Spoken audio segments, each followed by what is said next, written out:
या देवी सर्वभूतेषु क्रांतिरूपेण संस्थिता नमस्तस्ये नमस्तस्ये नमस्तस्ये नमो नमः।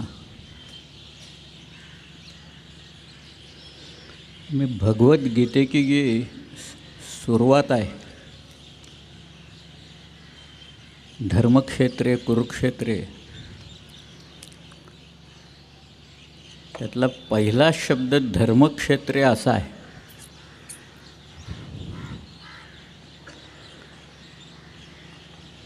आणि लोक कसा गोंधळ घालतात त्याचं एक उदाहरण म्हणून मी सांगतो की विनोबांनी गीताई म्हणून त्याचा मराठी अनुवाद केला, पण तिथं त्यांनी तो धर्म हा शब्द वगळून टाकला। आजही बऱ्याच ठिकाणी ही प्रथा चालत आलेली आहेच, पण त्यांनी धर्मक्षेत्री म्हटलं नाही, त्या पवित्र कुरुक्षेत्री असं म्हटलं आहे त्यांनी तिथे। लोकांना या शब्दाचं का वावडा आहे हे एकदा लक्षात आलं चाणाक्ष लोकांच्या की मग कोडी उलगडायला लागतील सगळे। मला आठवतं आहे, मी एकदा, हे तर खूप जुनी गोष्ट आहे, मी त्यावेळेला कमिन्सचा रिजनल मॅनेजर होतो बंगलोरला। पुण्याहून फ्लाईट्स वगैरे असल्या काही नव्हत्या त्यावेळेस। मुंबईहून एक इंडियन एअरलाईन्सची फ्लाईट बंगलोरला जायची, त्यामुळे मी सिक्युरिटी वगैरे करून तिथं बसलेलो होतो। नाही, सिक्युरिटीला जायचं होतं मला, तिथं आत सिक्युरिटीची अनाऊन्समेंट करत वाट बघत बसलो। आणि एक युरोपियन मुलगी तिथनं हिंडत होती, पांढरी साडी नेसलेली होती ती,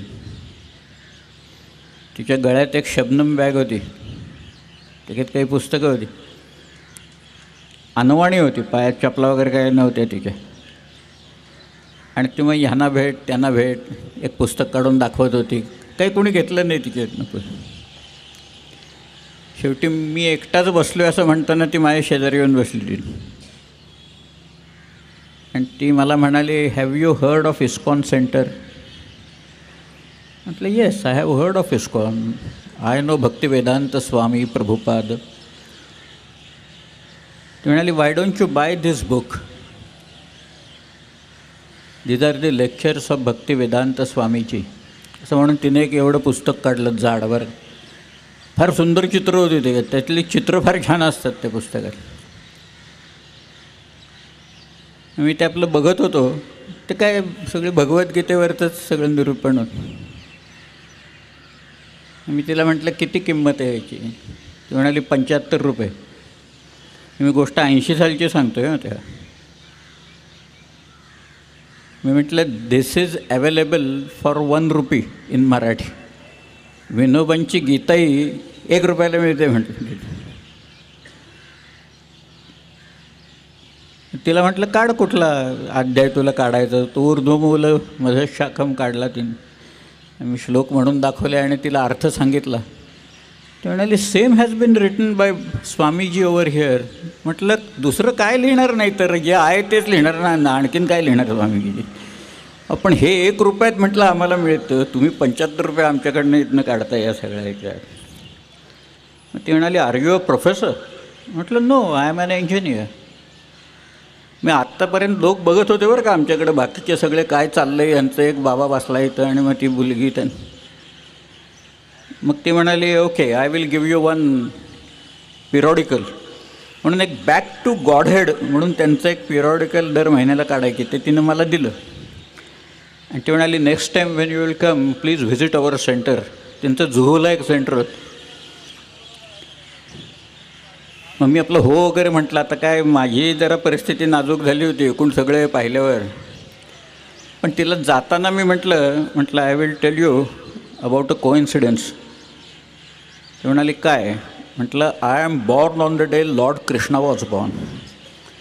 असं म्हटल्यानंतर तिनं गळ्यातले शबनम उतरवले आणि माझ्या पाया पडली तिथं. मला आश्चर्य वाटलं. आता म्हटलं 4-5 लोक बाबा बाबा करत येत आहेत की काय इथं पाया पडायला. मग तेवढ्यात माझी अनाऊन्समेंट झाली वगैरे अशी कारणं सांगत मी आत निघून गेलो.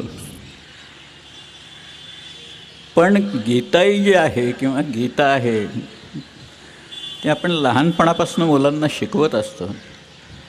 शेवटी श्रीकृष्णाचं जे आयुष्य आहे ते धर्मस्थापनेसाठीच गेलेलं आहे सर. मी पहिल्यापासून सांगतो आहे, अधर्मावर मात करण्याच्यासाठीच आहे, अविवेकावर विवेकानं मात करण्यासाठी, अन्यायाच्या विरुद्ध लढण्याच्यासाठी. आणि मुळात त्याच्यात हा जो अधर्म धृतराष्ट्र खेळत होता आणि त्याची मुलं सगळे खेळत होते, त्याच्या विरुद्ध श्रीकृष्णानं जे काही केलं तो खरं धर्म आहे त्यात. आणि त्याच धर्माचं पालन शिवाजी महाराजांनी तंतोतंत केलं. या भूमंडळाचे ठाई धर्मरक्षी ऐसा नाही, महाराष्ट्र धर्म राहिला काही तुम्हा कारण. मी भारतात बहुधा सर्व राज्यातनं गेलेलो आहे, पण मला केरळ धर्म, तमिळनाड धर्म, ओरिसा धर्म वगैरे असं काही कुठं दिसलं नाही. फक्त आपल्याकडे आहे. आणि ते सुद्धा राष्ट्र असं म्हटले बरं का. आपल्या राज्याला महाराष्ट्र म्हटले, दुसऱ्या कुठल्याही राज्याला राष्ट्र म्हटलेलं नाही. इतकं समर्थ हे राज्य आहे, इतकी समर्थ समृद्ध अशी परंपरा या राज्याला लाभलेली आहे. महाराष्ट्र राज्य आणि पुन्हा महाराष्ट्र धर्म. शेवटी महाराष्ट्र धर्म म्हणजे काय?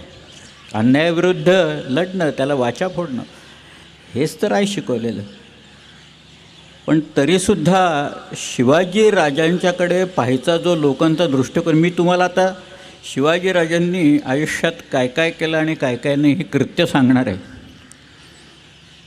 कदाचित काटा येईल तुमच्या अंगावर,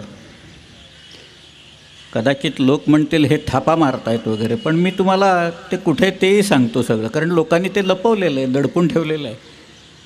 सहजासहजी लोक सांगत नाहीत, कारण त्यांच्या मनात असलेली आणि लोकांच्या समोर जावी अशी शिवाजी महाराजांची प्रतिमा, आणि मग त्या प्रतिमेला काही ना काहीतरी होईल म्हणून लोक सांगत नाहीत त्याच्यात.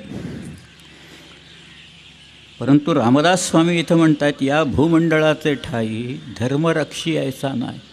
हा महाराष्ट्र धर्म तुमच्यामुळे राहिला इथं, नाही तर कोण होतं?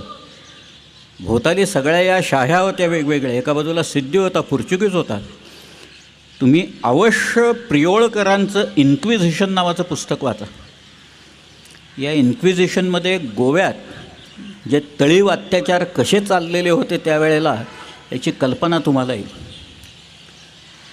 अंगी तेलाची डगली घालून जाळले असं लिहिलेलं आहे तिथं. डगला असतो तो तेलात बुडवायचा, माणसाच्या अंगाला घालायचा आणि पेटवून द्यायचा सरळ चक्क. हे गोव्यातलं वातावरण होतं. हे सगळं शिवकालात आणि शिवाजी महाराजांनी पूर्णपणे बंद पाडलं. लोक धजावेनात शिवाजी महाराजांचं नाव ऐकल्याक्षणी लोक कापायला लागायचे. अशी उलट परिस्थिती राजांनी ही तिथं निर्माण करून ठेवली. मी परवा एक उदाहरण दिलेलं होतं, ते उदाहरण तर छत्रसाल बनलेल्याच. छत्रसालाबद्दल मी सगळं सांगितलं, पण त्यावेळेला छत्रसालाने एक प्रश्न महाराजांना विचारला. तो म्हणाला, हिंदूंचा आणि तुर्कांचा कधी मिलाफ झाला आहे का? कधीच झालेलं नाही आहे. त्यामुळे मुघलांच्याकडे नोकरी करणं हे मला अशक्यच आहे सगळ्याच्यातनं, म्हणून मी आलो आहे तुमच्याकडं महाराज. हे शिवाजीराजांना माहिती होतं म्हणून तो आला होता छत्रसाल. त्याच्यात उत्तरेतलं वातावरण फार भयानक होतं. मी तुम्हाला एकच अत्याचार सांगतो, पुस्तकातनं 100 अत्याचार वेगवेगळ्या प्रकारचे दिले, तर त्यातला एक फक्त प्रकार सांगतो मी. हे सगळे युरोपियन प्रवाशांनी पाहिलेले अत्याचार आहेत, इथल्या स्थानिक लोकांनी केले. की एका माणसाला पकडलेला होता आणि त्या माणसाच्या गुदद्वारातनं लोखंडी सळई घालून लोक ठोकत होते तिथं. तो गुरासारखा ओरडत होता. नंतर त्याचं ओरडणं बंद पडलं. शेवटी ती सळई इथनं बाहेर आल्या की नंतर त्याला मारायचं थांबलं. हा एकच अत्याचार मी सांगतो. औरंगजेबाच्या वेळेपासनं त्याच्याही आधीपासून मुंडक्यांचे मिनार करायची पद्धत होती. औरंगजेब विचारायचा मुंडक्यांचा मिनार केला का म्हणून. मिनारांची चित्रं आहेत, मुंडक्यांचे मिनार केल्याची चित्रं आहेत. औरंगजेब जो दक्षिणेत निघाला त्याच वेळेला दक्षिणच्या स्वारीला त्याला माहीत होतं की आपण मराठा कंट्रीमध्ये जातो आहे आणि लॉंग ड्रॉन बॅटल, इतक्या सहजासहजी हे युद्ध संपणार नाही आहे. म्हणून तो निघताना तो म्हणाला मला देवळाचा कळससुद्धा दिसता कामा नये कुठल्याही. त्यामुळे औरंगजेब ज्या वाटेनं आला त्या वाटेवरची देवळं ही पूर्णपणे पाडून नष्ट करण्यात आली. शिवाजी महाराज 1666ला सुटले आणि त्याच्यानंतर औरंगजेबाची एवढी चितू झाली, सगळे लोक त्याच्याकडे बोट दाखवून म्हणायला लागले ज्याच्या हातावर तुरे घेऊन शिवाजी महाराज पळून गेले तिकडे. इतकी नाचक्की झाली की त्याचा राग औरंगजेबाने काशी विश्वेश्वरावर काढला आणि 69 साली काशी विश्वेश्वर भ्रष्ट करून टाकला. ते म्हणजे हिंदूंचं जे अत्यंत पवित्र स्थान विश्वेश्वर वाराणसीचा, की मी काल ज्याचं नाव सांगितलं स्लीमन, हेनरी स्लीमन, त्या श्लीमनने असं लिहिलं आहे की मी वाराणसीला बनारसला चाललेलो असताना माझं हृदयाची धडधड वाढली. याचं कारण मी या हिंदूंच्या सगळ्यात मोठ्या अत्यंत पवित्र अशा ठिकाणी चाललो आहे. असं म्हणणारा श्लीमन कुठे आणि इथं मुंडक्यांचे मिनार रचले का असं विचारणारा औरंगजेब कुठे. शिवाजीराजांच्या या सगळ्या प्रकरणात हे मुंडक्यांचे मिनार बंद पडले. एक माणूस मनात आणलं तर काय करू शकतो त्याचं आपल्याचकडं आपल्याच राज्यात घडलेलं हे ज्वलंत असं उदाहरण आहे. छत्रपती शिवाजी महाराजांनी याचा आदर्श घालून दिलेला आहे आपल्याकडे. शिवाजीराजे 57मध्ये उतरले इथं खाली तेलघट्टाच्या घाटातनं तेलबाईला म्हणून किल्ला आहे, तिथनं खाली आले, कल्याण भिवंडीला आले.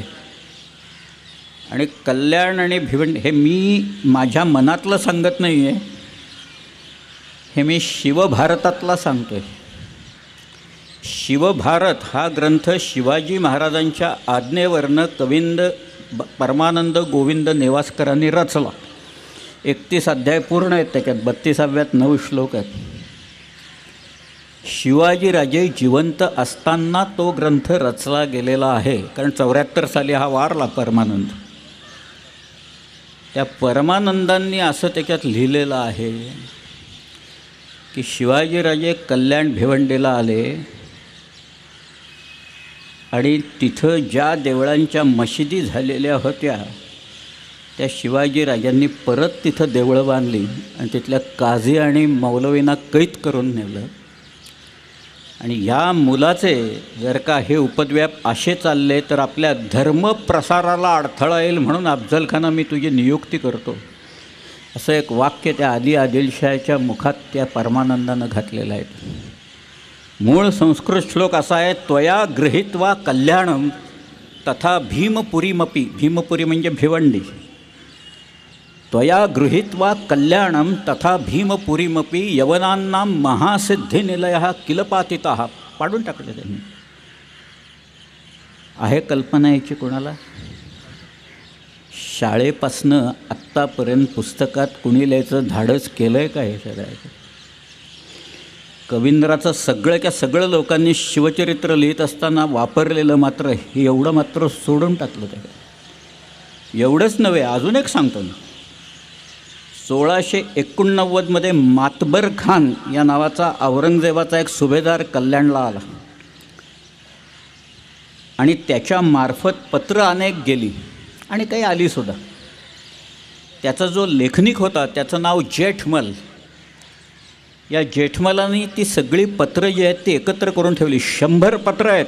त्याला त्याने कारनामा असं नाव दिले. कारनामा म्हणजे कर्तृत्व, कार म्हणजे काम. कार हा फारसी शब्द आहे. कारखाना जे जिथं काम चालतं त्या कारखान्यातली, कार सेवा जी चालती तिथे त्याची कार्य चालतं तिथं मुळात. त्यामुळं कारनामा जेठमल म्हणतात त्याला. त्या कारनाम्यात एक पत्र आहे, सज्जादा नसीनाने लिहिलेलं पत्र आहे ते, या मातबर खानाच्या मार्फत गेलेलं पत्र. त्याच्यात तो असं म्हणतो आहे की इथं कोकणातल्या सगळ्या मशिदीन मदरसे काफर बच्चांनी पाडून टाकलेले आहेत, म्हणजे संभाजीराजांनी. मी माझ्या खर्चाने शेणोलीला एक मशीद बांधलेली आहे, तर तुम्ही पैसे पाठवा, कारण परागंदा झालेले आपले लोक परत यायला लागले, तुम्ही पैसे पाठवले तर आम्ही हे सगळं परत बांधकाम आणि मशिदी बांधून काढू. पण त्यावेळेला संभाजीराजांनी इथं काय केलेलं होतं याचं एका वाक्यात उल्लेख त्या सज्जादा नसीनांनी 1689च्या आसपासमधलं, कारण त्यांच्या मृत्यूनंतर लगेच संभाजीराजांच्या मृत्यूच्यानंतर लिहिलेलं पत्र आहे त्याचं. हे सगळं बाजूला ठेवायचं आणि शिवाजीराजे किती सेक्युलर होते हे दाखवायचा सारखा प्रयत्न करायचा. हे गेले असंच चाललेलं आहे सगळं. ही कृत्य काय सांगतायत मग? शिवाजीराजांची ही कृत्य ते सेक्युलर आहेत असं सांगतायत का कुठं काही? नाही. अहो, हा एक राजा जर का झाला नसता तर एव्हा ना सगळ्यांची सुनता झाली असती, असं भूषणाने म्हटलेलं आहे. कविभूषण असं म्हणतो आहे, मी तुम्हाला अख्खा त्याचा श्लोकच सांगतो, चला त्याचा. किबले की ठोर बाप बादशाह शाहजहाँ ताको कैद कियो मानो मक्के आग लाई है. बड़ो भाई दारा हाको पकड़ी के मारी डरो मेहर हो नाही माँ को बड़ो सगा भाई है. बंधु तो मुराद बख्श बादी चूक करीबे को बीच ले कुरान खुदा की कसम खाई है. भूषण सुकवी कहे सुनो नवरंगजेब एतो काम किन्हे तेव पादशाही पाई है. आणि दुसरा आहे, देवल गिरावते फिरावते निशान अली ऐसे डुबे राव राने सभी गए लपकी. गौरागन कती आप औरन को दे ताप आपुनी ही बार आप मारी गए दबकी. पीरा पैगंबरा दिगंबरा दिखाई देत सिद्ध की सिद्धाई गई रही बात रब की. काशी हो की कला गई मथुरा मसीद भई अगर शिवाजी न होत तो सुन्नत होत सब. कसं लिहिलेलं आहे त्याच्यात. हे सगळं लपवून ठेवलेलं आहे, लोक दडवून ठेवलेलं आहे.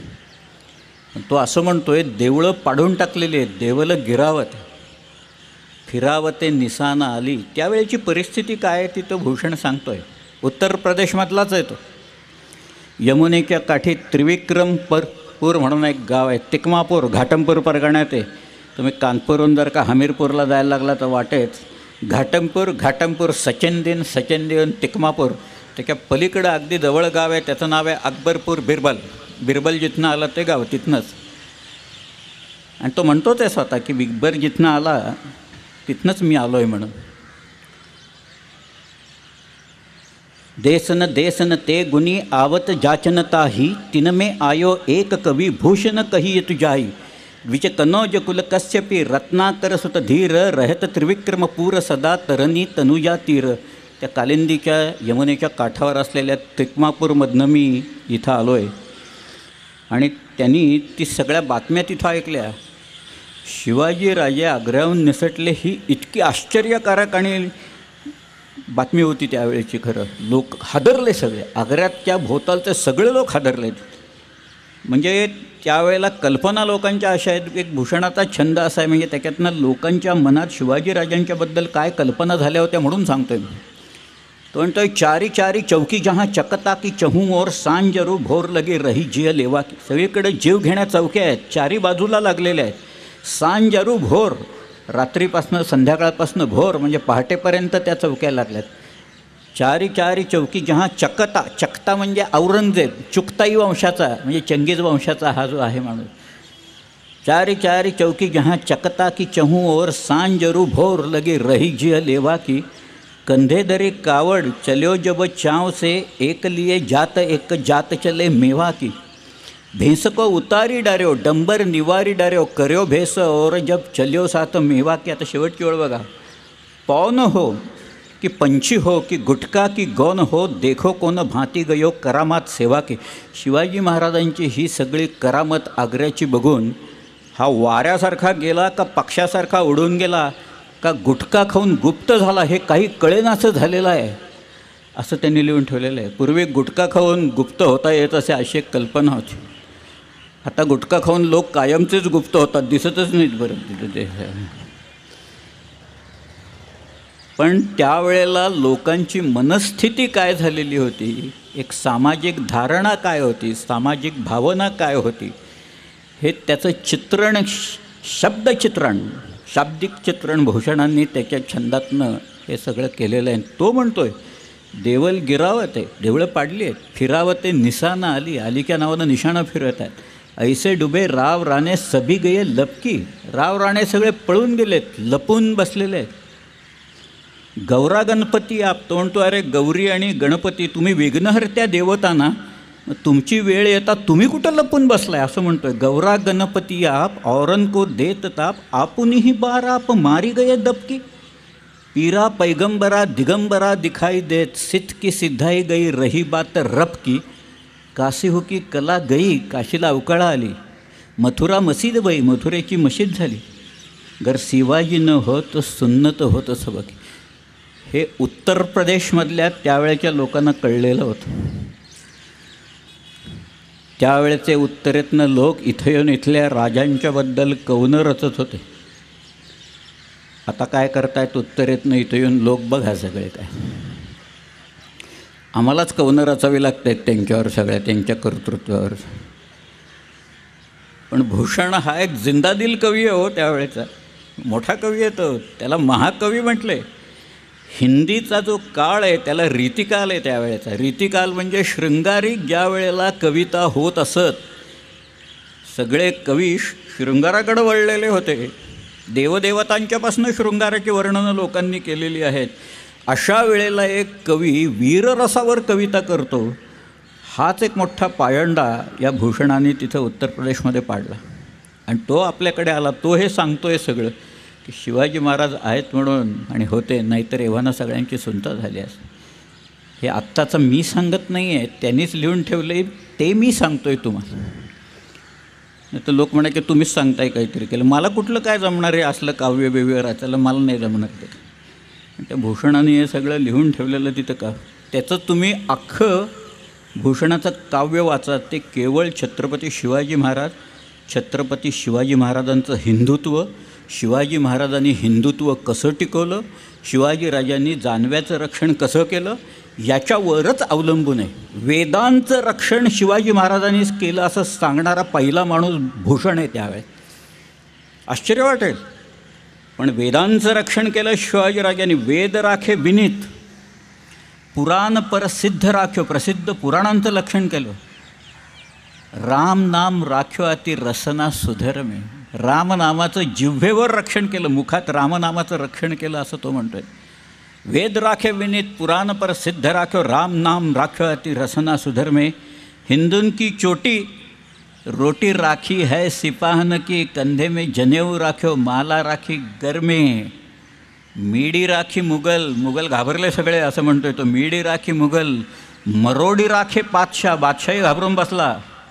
बैरी पिसी राखे, वरदान राख्यो कर्मे. शेवटची ओळ नितांत सुंदर आहे, त्याच्यातच सार आहे. शिवचरित्राचं सार तुम्ही म्हटलं तरी चालेल.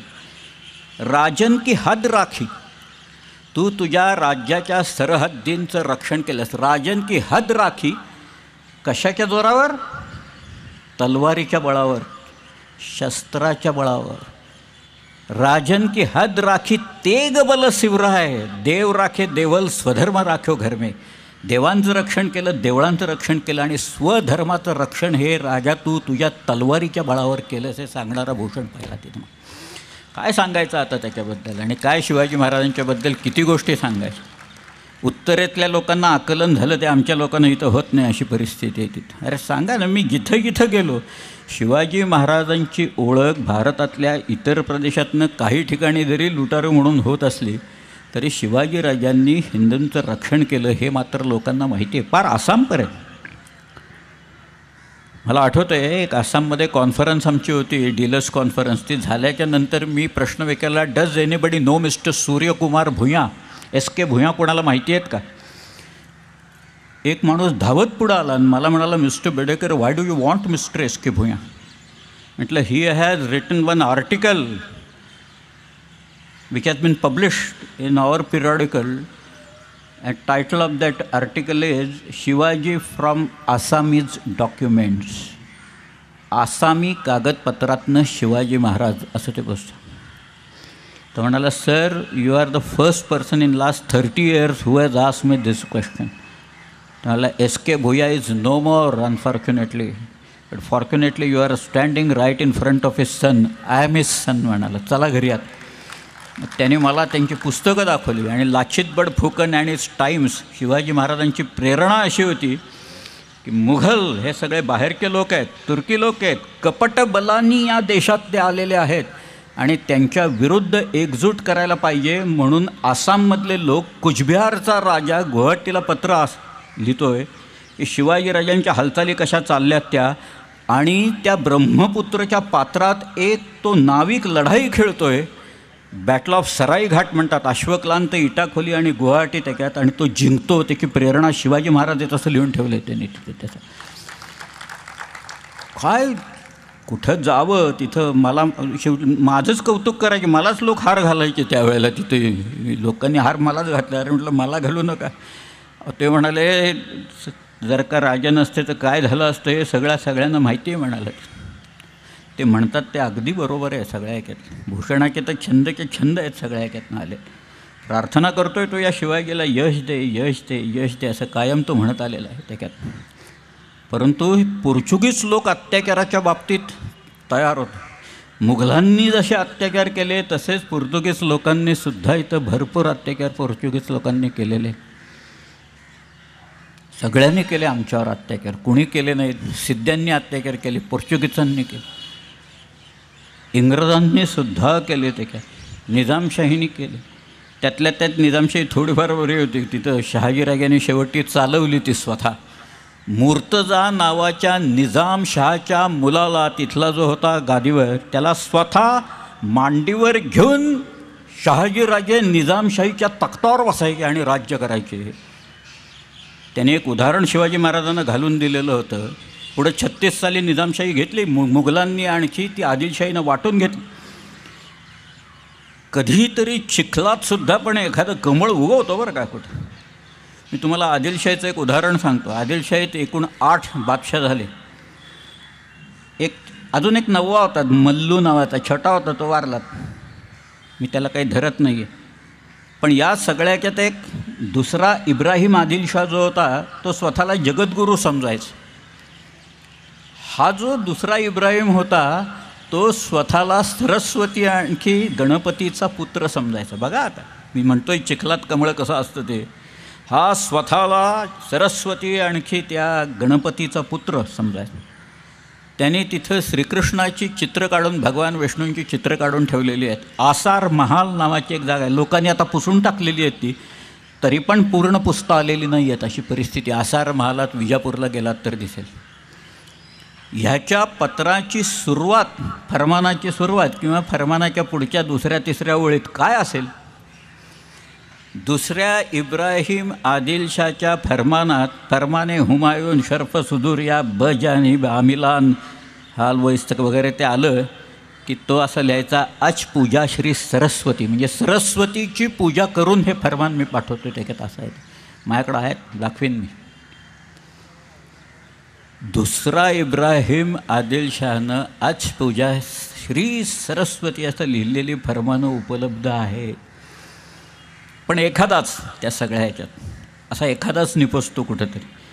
त्याचं सगळं जे होतं ना ते सगळं नवरस असायचं बरं.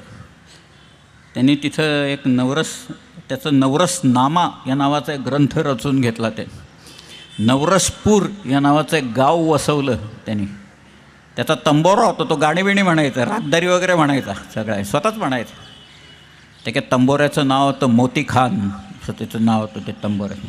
आणि त्याला लोकांनी येऊन सांगितलं, अहो तुम्ही हे जे करताय सरस्वती गणपती वगैरे म्हणताय, आपल्यात हे सांगितलेलं नाही आहे, हे निषिद्ध आहे, तुम्ही जे करताय ते निषिद्ध आहे सगळं.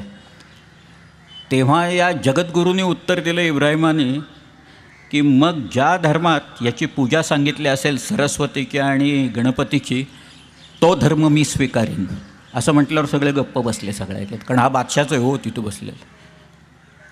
पण अशी उदाहरणं असतात सगळ्या याच्यात. आदिलशाहीच्या इथं दुसरा मुहम्मद जो होता अत्यंत क्रूर आणि खुनशी बादशाह. औरंगजेबाचं मी चरित्र सांगायला सुरुवात केली तर मला असं वाटतं आजच्यासारखंच एक सप्ताह आपल्याला औरंगजेबावरच करावं लागेल. औरंगजेबाचं क्रौर्य, औरंगजेबाच्या मनातला शृंगार आणि त्याच्या मनातल्या कामुक भावना लोकांनी सांगितलेल्या नाही आहेत. त्याच्यावर औरंगजेबाची वीरश्री सांगितली त्यांनी. 89 वर्ष जगला औरंगजेब. औरंगजेबाची कारकीर्द फार मोठी आहे. 50 वर्षापेक्षा जास्ती तिची नुसती कारकीर्दच आहे.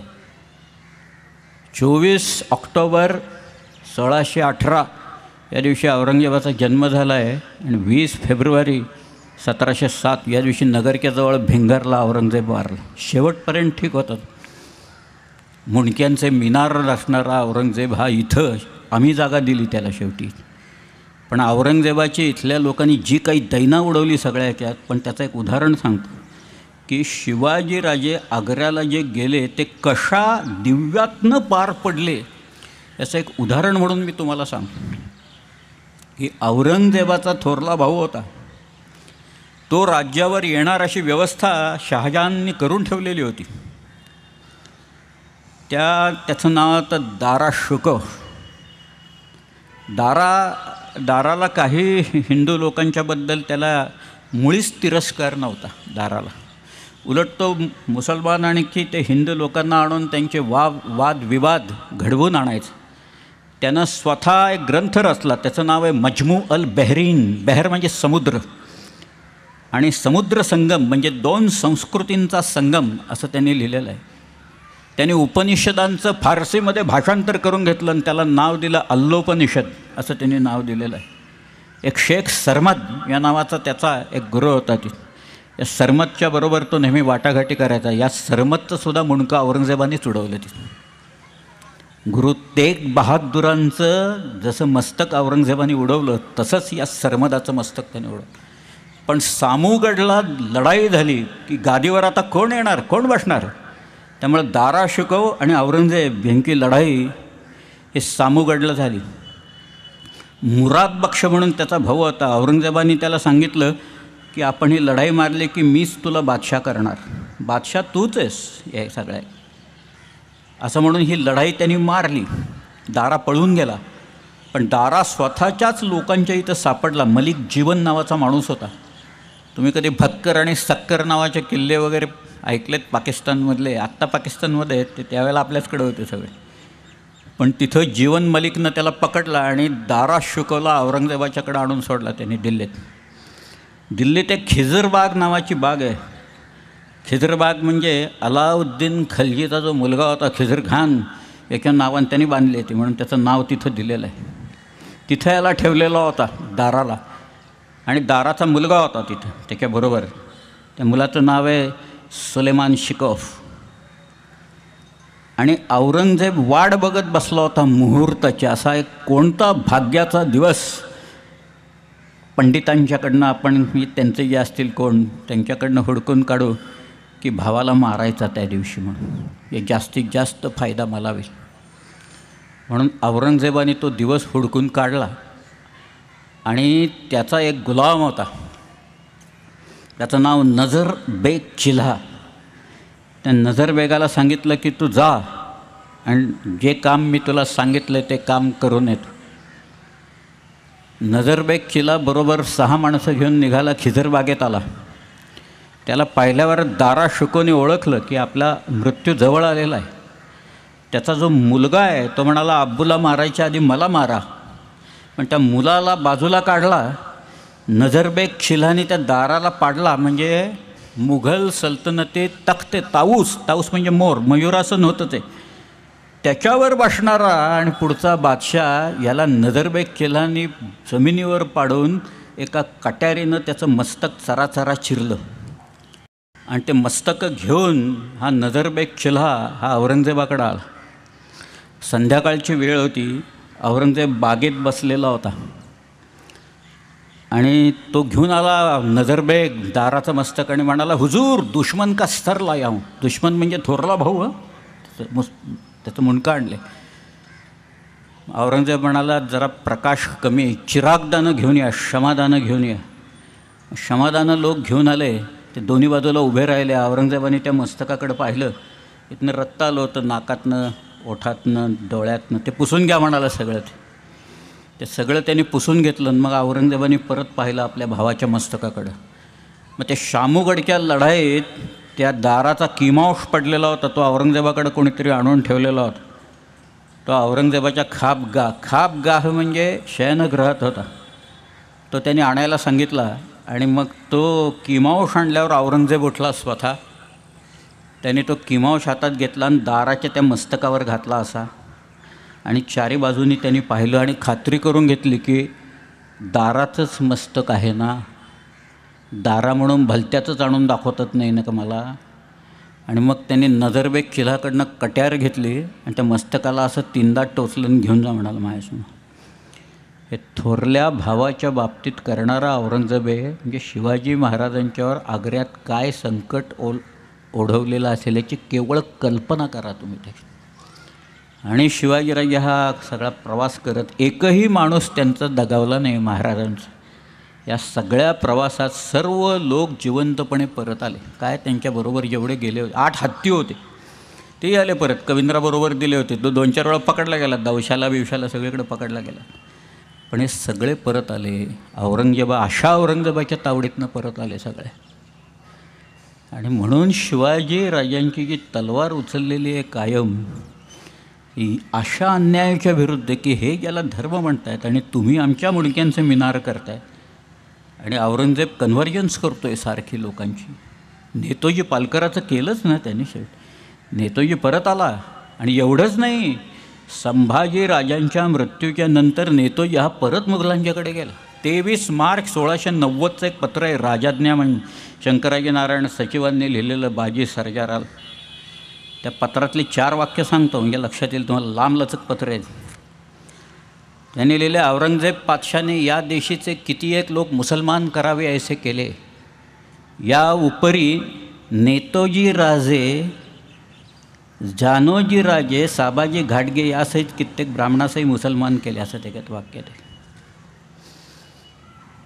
हे 90 सालचं पत्र आहे त्याच्यातलं.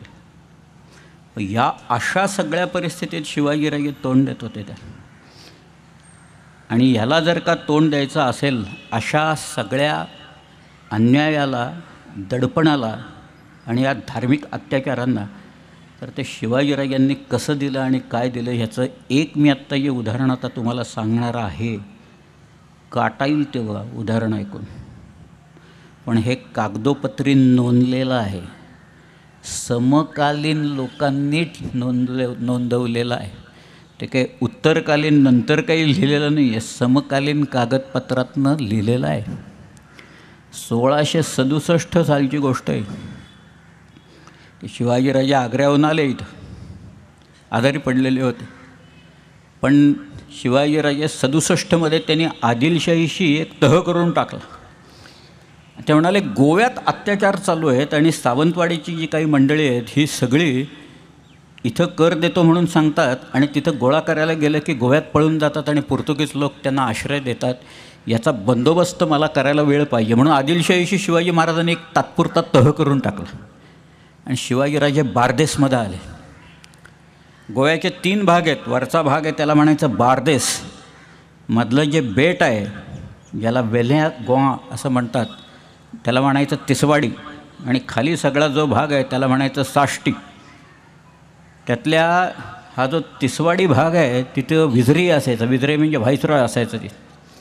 आणि त्यावेळेला गोव्यात एक नवीन विझरॉय आलेला होता. त्याचं नाव कोंदी दसा व्हिन्सेंटी, म्हणजे काउंट ऑफ सेंट व्हिन्सेंट असा तो तिथं आलेला होता. ह्या काउंट ऑफ सेंट म्हणजे कोंदी दसा व्हिन्सेंटीने गोव्यात एक हुकूम काढला तिसवाडीमध्ये. तो हुकूम असा होता की इथं फक्त रोमन कॅथलिक्स लोक राहतील इथं गोव्यात तिसवाडी.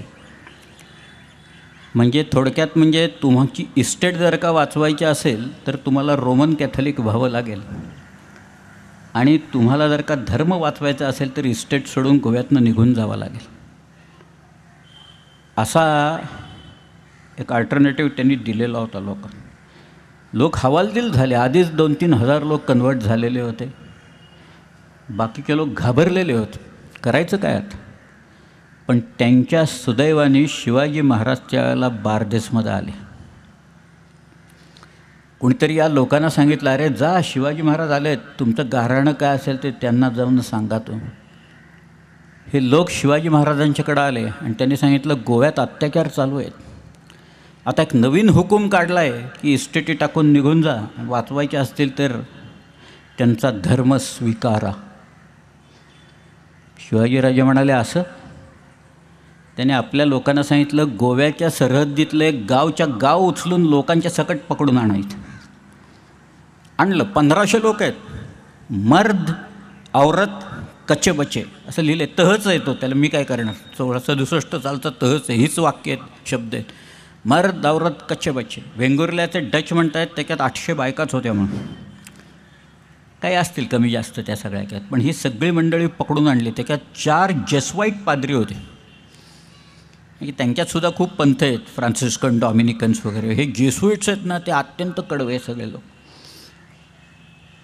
तर कुणीतरी शिवाजी महाराजांनी सांगितलं, ते गोव्यात हुकूम काढला ना तो, त्याच्यात हे 4 पाद्री सामील होते त्याच्यात. शिवाजीराजे म्हणाले, त्यांना पुढे घेऊन ये इकडं. आणलं त्यांना पुढे. महाराजांनी सांगितलं, त्यांना विचारा, तुम्ही आता आमच्या भूमीवर उभे आहात इथं, त्या सगळ्या, आमचा धर्म स्वीकारताय का असं विचारत आहे. लोकांनी विचारलं. ते म्हणाले, नाही, आम्ही नाही होणार, आम्ही कन्वर्ट होणार नाही. शिवाजीराजे म्हणाले, नाही म्हणतायत ना, या 4 पाद्र्यांची मस्तकं मारा आणि द्या गोव्यात पाठवून त्या विजयराईकडं. त्या 4घांची मस्तकं मारली आणि त्या विजयराईला पाठवून दिलं की नंतर तत्क्षणी त्यांनी तो हुकूम मागं घेतला, ताबडतोब कन्वर्ट. आजाराला औषध ताबडतोब द्यावं लागतं. आजार नाही तर बळावतो फार. तसं नाही, त्यांना माहिती होतं महाराजांना काय चाललं आहे आणि काय नाही. मी तर गोव्यात एक चित्र पाहिलं आहे. त्याच्यात एका पोर्चुगीज तो जो पॅड्री होता, त्या पॅड्रीचं मस्तक कापायचं काम चाललं आहे आणि शिवाजी महाराजांच्यासारखा एक माणूस तिथं दिसतो आहे आणि बाकीचे सगळे लोक जमले. तसं एक चित्र आहे.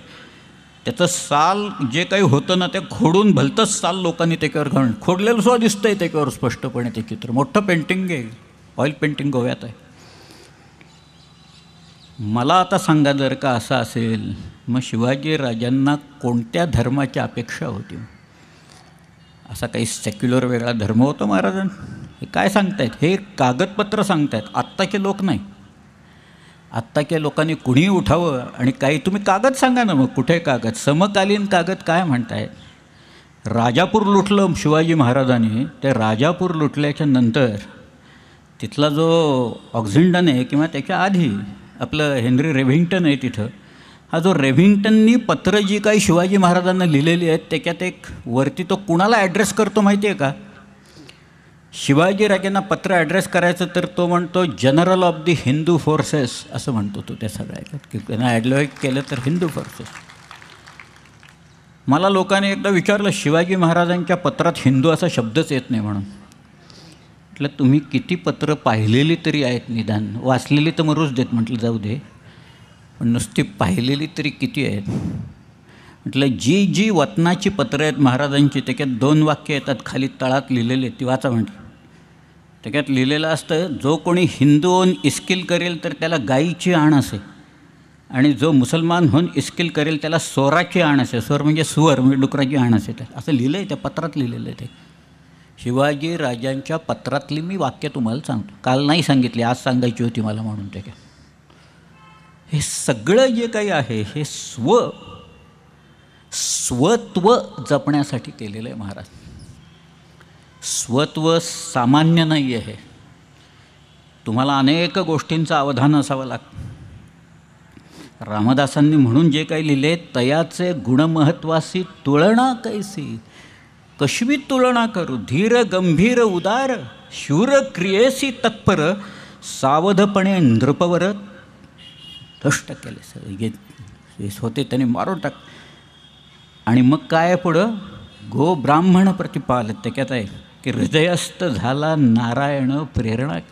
तो नारायण आहे तर हृदयस्थ झाला आणि त्यांनी मला ही सगळी प्रेरणा, त्यांनी ही प्रेरणा दिलेली आहे सगळ्या ह्याच्यातली कराय. आणि म्हणून शिवाजीराजांचा हा जो सगळा आहे याच्यामुळे धर्म इथं जो होता तो राहिला. आता भूषणाचं तर अख्खं काव्यच त्याच्यावर आहे, परंतु कागदपत्रातनं लोक हे म्हणत आहेत पोर्चुगीज पाहिजे तेवढे कागद सगळे आहेत. इथं दमणलासुद्धा दमणच्या ह्याच्यात आपल्याकडं आपण तो किल्ला घेतला नव्हता, पण रामनगर आणि जव्हार हे 2 स्टेट आपल्याकडनं आल्याच्या नंतर आपण दमणच्या पोर्तुगीज लोकांच्याकडनं कर गोळायला सुरुवात केली.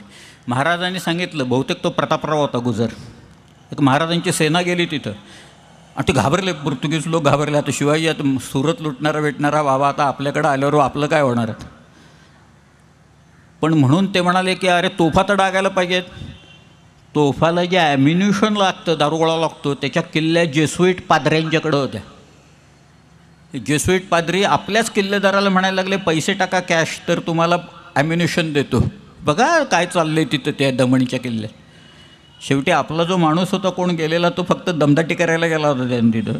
त्यांनी दमदाटी केली आणि तो परत आला की तुम्ही तो कर आम्हाला द्या, आता नाही दिला तर आम्ही उघडून टाकू तुम्हाला म्हणून. पण पोर्चुगीज लोकांना शिवाजी महाराजांनी जो काही चाप लावलेला होता, इन्क्विजिशनच्या खाली जे अत्याचार चाललेले होते सगळे बंद करून टाकले. या सगळे आज भूषणाच्या काव्यातला एक एक शब्द जरी तुम्ही घेतला ना तरी फार विलक्षण आहे. हा जो धर्मवीर असतो ना किंवा एखादा वीर असतो, हा वीर दानवीर असावा लागतो, तो युद्धवीर असावा लागतो आणि तो धर्मवीर असावा लागतो. दान म्हणजे औदार्य आलं, फार मोठं औदार्य आलं. हे श्रीकृष्णाचं औदार्य फार विलक्षण आहे. मी आज कालपासून परवापासून श्रीकृष्ण सांगतो याचं कारण महाराजांच्या मनातच तो आहे, काय आपल्या सगळ्यांच्याच मनात आहे की श्रीकृष्णकडं तो सुदामा ज्या वेळेला आला सुदामा घाबरला. हे प्रचंड वैभव सगळं त्या श्रीकृष्णाचं, एवढ्या बायका सगळ्या त्याच्या, आणि हा बिचारा साधा माणूस सुदामा एका गुरुकडे शिकलेले, सांदीपनींच्याकडे शिकलेले. ते वर्णन फार सुंदर आहे. सांदीपनींच्या आश्रमात सगळी जी मुलं आली होती शिकायला ते फक्त एकच प्रश्न विचारत एकमेकाला, कृष्ण कधी येणार आहेत, श्रीकृष्ण कधी येणार आहेत, हे हा तो प्रश्न आहे. पण सुदामा आला आणि त्यांनी ते सगळं लपून ठेवलं. तो म्हणाला आता काय आपण काय देणार या कृष्णाला. पण कृष्ण तसा नव्हता. याच्या उलट द्रुपद राजा होता ना, तो जिथं शिकला त्याच्याबरोबर ते जे गुरु शिकले आणखी ते नंतर गुरु झाले, ते ज्यावेळेला द्रुपदाकडं आले तेव्हा द्रुपद म्हणाला तुम्ही माझे मित्र असूच शकत नाही, तुम्ही माझे सहाध्यायी असूच शकत नाही, कारण मी एवढा श्रीमंत, हे माझं ऐश्वर्य, आणि तुम्ही साधे सगळे फाटके घालून हिंडणारे सगळे, तुम्ही माझे मित्र काही नाही. मग श्रीकृष्णाचं तसं नाही आहे. श्रीकृष्णाचा मोठा प्रकार आहे. श्रीकृष्णानं एक माणूस होता मागत होता काहीतरी पैसे. श्रीकृष्ण होता, मला भूक लागली आहे म्हणाला, काय आहे तुझ्याकडं. तो म्हणाला गहू आहेत. मग ते म्हणाला, त्या माणसाने एकच दाणा एवढा गव्हाचा एवढा एक श्रीकृष्णाच्या हातावर ठेवला. श्रीकृष्ण म्हणाला ठीक आहे, काय हरकत नाही. श्रीकृष्णाने तो परत त्याच्या ह्याच्यात टाकून दिला तिथं आणि श्रीकृष्ण निघून आला. तो घरी तो माणूस गेला, त्याने उलटी केली बॅग, त्या सगळ्या गव्हात एक दाणा सोन्याचा दिसला त्याला. तो म्हणाला काय झालं काय केलं मी, अख्खी सगळी पिशवी त्याला देऊन टाकली असती तर बरं झालं असतं सगळ्या की आज कुठे गेलो असतो आपण असं. पण हे जे औदार्य आहे हे औदार्य फार महत्त्वाचं आहे की शिवाजीराजे जे काही सांगतायत संतांच्या बाबतीत त्यांचं जे कार्य ते करतायत. संत ही काही सामान्य गोष्ट महाराष्ट्रातली नाही. महाराष्ट्राला आज जो पाया आपल्याला लाभलेला आहे त्याच्यात संतांची वाणी ही फारच विलक्षण आहे. मग तो कोणी असू दे, अगदी भले नामदेव महाराज आमचे, यांनी आत्ता ग्रंथ दिला आहे नरवण्यांनी, ते का मोठमोठे लोक आहेत ते सगळे. ज्ञानेश्वर म्हणतायत तिथं आमची भाषाच अशी आहे सगळ्या ह्याच्यात. आणि ज्ञानेश्वरांनी तर ते शेवटी विश्वात्मक देवाला आवाहन करतायत की मी आत्ता हा जो यज्ञ मांडला आहे हा कसला आहे, वाकयज्ञ आहे, हा वाकयज्ञाने तू तोषून जा आणि मला त्याचा प्रसाद दे असं ते म्हणत आहेत. ज्याला पकडता येत नाही ते पकडून दाखवत आहेत ज्ञानेश्वर या सगळ्या ह्याच्यात. एवढी सगळी मोठी परंपरा रामदासांच्यासारखा एक माणूस त्याच्यात आहे आणि यांनी भारत पाहिलेला आहे ज्याचे शब्द खणखणीत आहेत. निश्चयाचा महामेरू बहुत जनांसी आधारू, अखंड स्थितीचा निर्धारू श्रीमंत योग. परोपकारा चियाराशी उदंड घडती जयासी तयाचे गुणमहत्वासी तुलना कैस. यशवंत कीर्तिवंत सामर्थ्यवंत वरदवंत पुण्यवंत नीतिवंत जाणता राजा. आचारशील विचारशील दानशील धर्मशील सर्वज्ञपणे सुशील सकळा ठाय. आणि मग ते या भूमंडळाचे ठाई धर्म रक्षी ऐसा नाही. तुमच्यामुळे राहिलं आहे सगळं. किती वेळा आठवण करून द्यावी कुणाकुणाला रामदासांनी.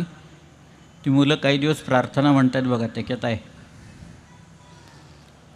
संभाजी राजांच्या हातने बाळाजी वगैरे सगळे लोक मारले गेले ना.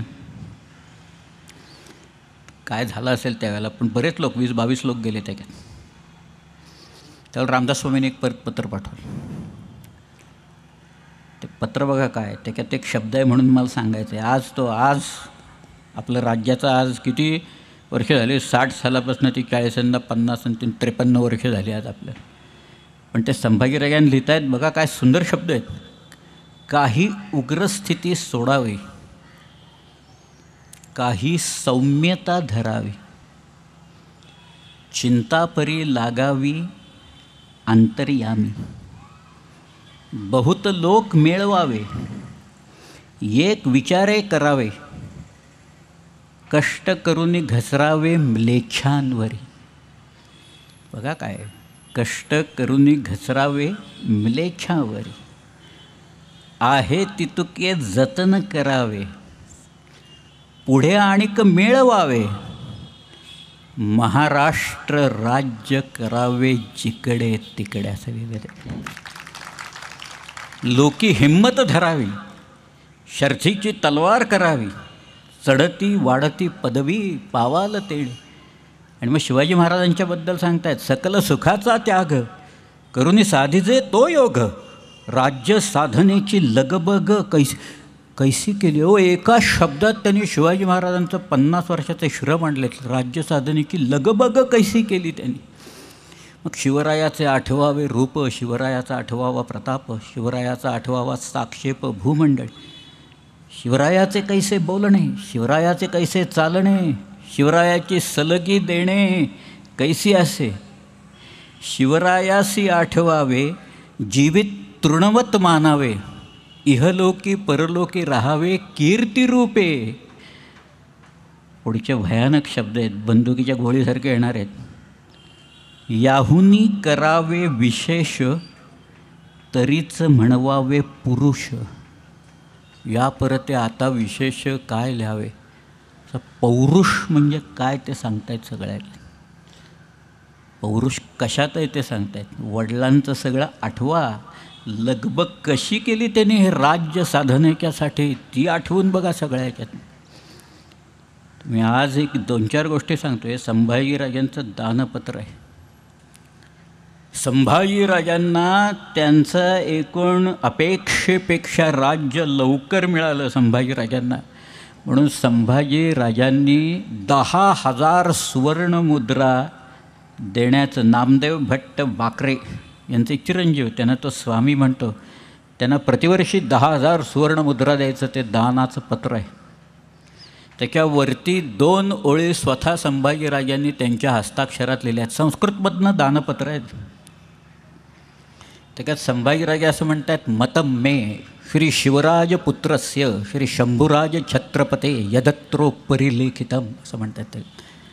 आणि पुढं जवळजवळ आत्मचरित्र आहे त्यांचं. मालोजीराजे, शहाजीराजे, शिवाजीराजे आणि मग मी असं ते म्हणतात. मालोजीराजांना त्यांनी काही विशेषणं वापरलेली आहेत. काय असतील मालोजीराजांना वापरलेली विशेषण? गो ब्राह्मण प्रतिपालक अशी विशेषणं तिथं आहेत. त्याच्यातली वाचा तुम्ही. दानपत्र वाचल्याच्या नंतर लक्षात येईल संभाजीराजांची धारणा आजोबांच्याबद्दल, वडिलांच्याबद्दल आणि आपल्या पणजोबांच्याबद्दल काय ती ताबडतोब लक्षात येईल. गो ब्राह्मण प्रतिपालक शब्द नाही असं कित्येक लोक म्हणतात. इथं आहे. मोरगावचं एक पत्र आहे. त्या मोरगावच्या पत्रात एक माणूस शिवाजी महाराजांच्याकडे आला आहे आणि म्हणतो आहे की आपण तो गोब्राह्मणांचे प्रतिपालक आहात असं त्या पत्रातच त्यांनी म्हटलं. शिवाजी महाराजांना उद्देशून म्हटलेलं आहे. संभाजीच्या दानपत्रात म्हटलेलं आहे त्यांनी. त्यांनी पुढं शहाजीराजांना उद्देशून म्हटलं आहे, बघा आता, हैंदव धर्म जीर्णोद्धार करण धृतमती असं म्हटलं आहे. हैंदव धर्म जीर्णोद्धार करण धृतमती. शहाजीराजांनी हिंदवी धर्माच्या पुनरुत्थानासाठी आणि जीर्णोद्धारासाठी काही ना काहीतरी प्रयत्न केलेले आहेत, मोठे प्रयत्न आहेत. कदाचित कागदपत्रांच्या अभावी आपल्याला माहिती नसतील देखील, परंतु शहाजीराजांच्यापासूनच या हैंदवी धर्माची रक्षा आणि त्याचं पुनरुत्थानासाठी पुनरुज्जीवनाची सुरुवात ही निश्चितपणे तिथं झालेली आहे. हे संभाजीराजांच्या दानपत्रावरनं आपल्याला कळून येते. हैंदव धर्म म्हणजे कुठला धर्म? स्वतः संभाजीराजे म्हणत आहेत, शिवाजीराजांचे चिरंजीव म्हणत आहेत सगळ्या. म्हणजे कुठला धर्म? भलता सेक्युलर धर्म आहे का याच्यात कुठं आता आलेलं? ते काय नाही आहे. शिवाजी महाराजांची प्रतिमा जी आहे लोकांच्या समोर उभी केलेली आहे, आणि आता कागदपत्र काय सांगतात ह्याच्यात तफावत आणि फरक आहे की नाही तुम्ही मला सांगा. कारण आता मी शिवाजी महाराजांच्यावर येणार आहे तिथं, आणि मग कळून येईल काय संभाजीराजे शिवाजी महाराजांच्या या सगळ्या कर्तृत्वाकडं कोणत्या दृष्टिकोनातनं बघतायत. त्यांनी असं लिहिले, माझे वडील कसे आहेत, म्लेच्छ क्षय दीक्षित असं लिहिले. म्लेच्छांच्या क्षयाचीच दीक्षा घेतलेले माझे वडील आहेत.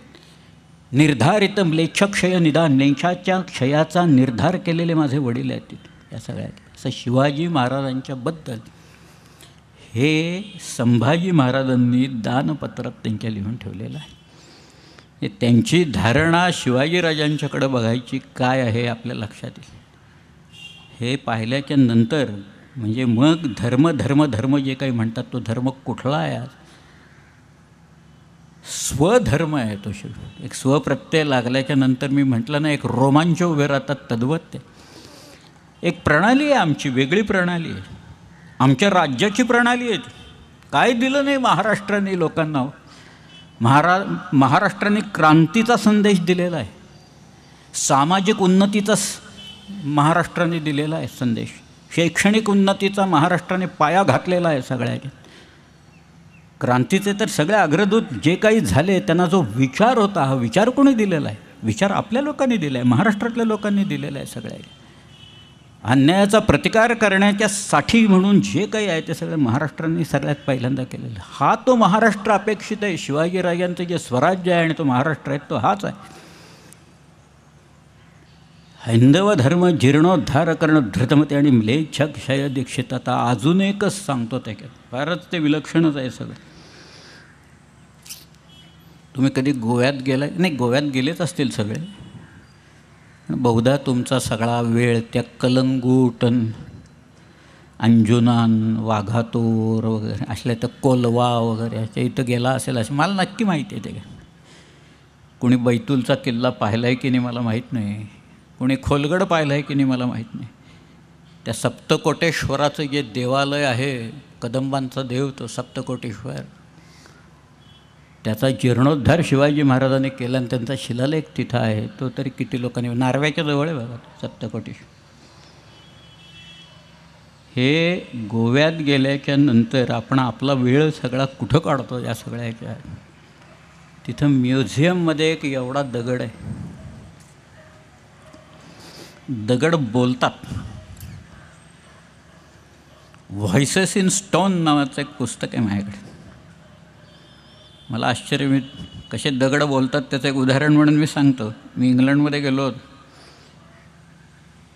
तिथं नॅशनल गॅलरीत गेलो. तिथं गर्दी असते. ते व्हिंचीचं चित्रवित्र वगैरे जे आहे, व्हर्जन ऑफ द रॉक्स म्हणून त्याचं एक चित्र आहे. तिथं ब्रिटिश म्युझियम आहे तिथं. आणि ब्रिटिश म्युझियममध्ये एक इजिप्तचं एक वेगळं दालन आहे. आणि मी ज्या वेळेला गेलो तिथं त्यावेळेला एका दगडाच्या समोर प्रचंड गर्दी झालेली होती, लोक बघत होते तिकडं. म्हटलं जाऊ दे, इथं वेळ घालवण्यात अर्थ नाही, काहीतरी दगडाकडं बघत बसलेले लोक आहेत. म्हटलं काय, आपण आपलं पुढं निघून जावं. मी इंग्लंडहून परत आलो आणि जेव्हा मी माझा इजिप्तवरचा अभ्यास सुरू केला त्यावेळेला मी म्हटलं आपण काय पाहिलं नाही आणि हे बरोबर नाही केलं. म्हटलं तो जो दगड आहे तिथं 4.5 फूट उंचीचा दगड तुटला आहे दोन्ही 2-3 बाजूंनी. त्याला ब्रिटिश लोक रोझेटा स्टोन असं म्हणतात. हा जो रोझेटा स्टोन आहे म्हणजे इजिप्तमधलं अलेक्झांड्रिया बंदर आहे, त्याच्या तिथं अल रशीद नावाचं अजून एक बंदर आहे, तिथं एका किल्ल्याचं काम चाललेलं असताना फ्रेंच लोकांना हा दगड मिळाला. तोपर्यंत आत्ता तुम्ही इजिप्तमध्ये गेलात तर सगळीकडे जी चित्रलिपी आहे ना, ज्याला हायरोग्लिफ्स म्हणतात, ते हायरोग्लिफ्समध्ये आहे सगळं. ते काही वाचता सामान्य माणसाला येणार नाही कधीच.